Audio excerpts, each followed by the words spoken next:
Ladies and gentlemen, today we will be discussing the life and work of Sigmund Freud, a renowned Austrian neurologist and the founder of psychoanalysis. Freud is known for his pioneering work on the human psyche, which revolutionized our understanding of human behavior and the nature of mental illness. Freud was born in 1856 in Freiberg, a small town in the Austro-Hungarian Empire, now the Czech Republic.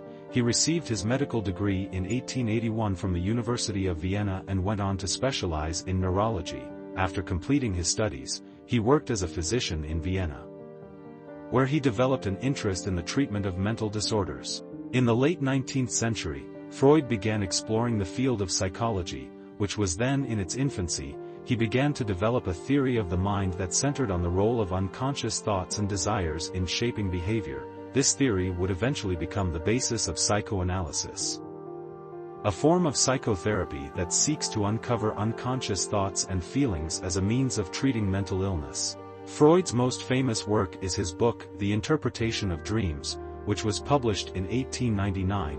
In this book, Freud introduced the concept of the unconscious mind and argued that dreams are a reflection of the unconscious thoughts and desires that we repress during waking life.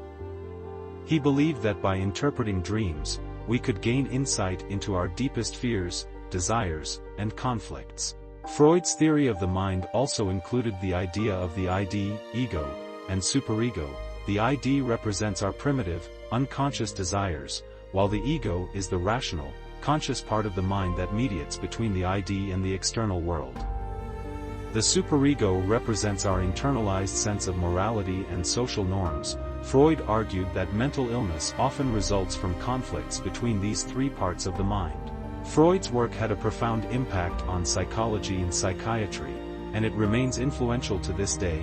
However, his theories have also been controversial, with some critics arguing that his ideas are unscientific and overly deterministic. Despite these criticisms, Freud's legacy endures, and his ideas continue to shape our understanding of the human mind. Whether we agree with his theories or not, there is no denying the enormous impact that Freud has had on the field of psychology and on our broader culture.